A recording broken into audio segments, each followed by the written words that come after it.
In the heart of a vast African savanna, there lived a humble and good-hearted man named Tamba.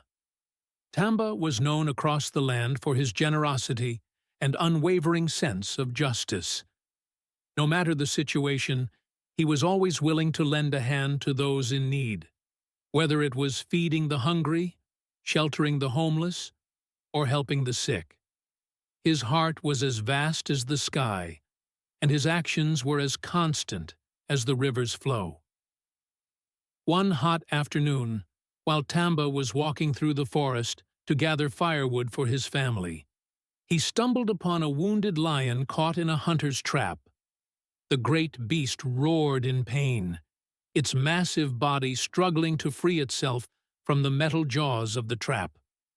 Despite the danger, Tamba did not hesitate. He knew that, like all creatures of the land, the lion was part of the great circle of life, and he could not bear to see it suffer. With a steady hand, Tamba carefully loosened the trap, and after much effort, he freed the lion.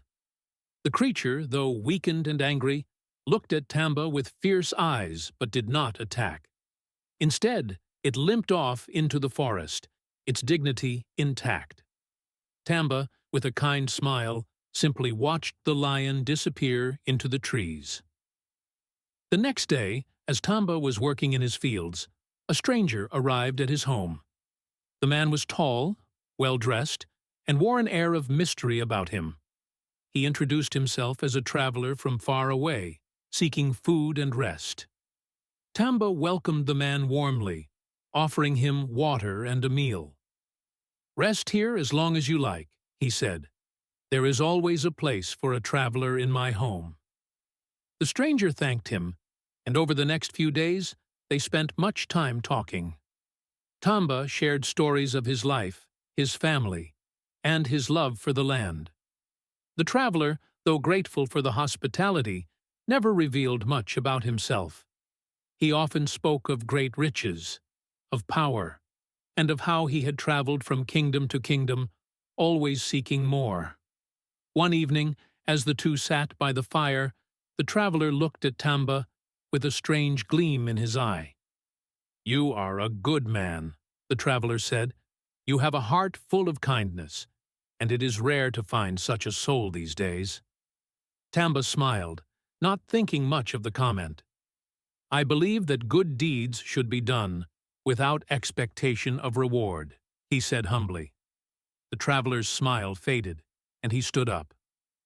"Then let me show you what happens to men like you, men who believe in kindness and goodness," he said, his tone turning dark.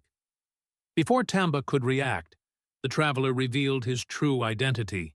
He was no wanderer, but a powerful sorcerer who had disguised himself to deceive the good-hearted man. With a wave of his hand, the sorcerer cursed Tamba's land. The fields that had once yielded abundant crops now withered and died. The trees lost their leaves, and the river began to dry up. "You have shown kindness to me, but now you will suffer," the sorcerer said coldly. "In this world, those who do good are often the ones who pay the price. Your kindness will be your downfall." Tamba fell to his knees in disbelief. "Why do you punish me for my goodness?" he asked, his voice choked with sorrow. The sorcerer sneered. "Because I can. Because there is no reward for goodness in this world. Only weakness." And with that, the sorcerer vanished into the night, leaving Tamba alone with the devastation he had caused. For many days, Tamba wandered his now barren fields, his heart heavy with grief. His people came to him, but they too could not understand the sudden misfortune. His home, once full of laughter and warmth, became a place of silence and sorrow. Still, Tamba did not despair. He knew that in his heart he had done nothing wrong. But as time passed, something strange began to happen. The land, though cursed, began to show signs of life again. Tiny sprouts of grass appeared where there had been none. and the wind began to blow with a soft and healing touch. Tamba's spirit remained unbroken, and his kindness remained unwavering. One day, many years later, as Tamba sat by his now thriving fields, a familiar figure appeared on the horizon. It was the lion he had once saved, its mane now gray with age. The lion walked slowly toward him and stopped just a few feet away. The lion spoke, its voice deep and rumbling. "Tamba, the man who saved me long ago. I am the one who watched over you when the sorcerer struck. The sorcerer is dead, and his curses have no more power here. You have been repaid, not by vengeance, but by the strength that comes from good deeds and patience."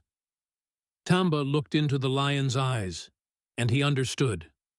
The world may be full of cruelty and betrayal, but kindness was never wasted. Though evil had been repaid with evil, the goodness Tamba had shown had left an indelible mark on the land, one that would not be undone by any curse.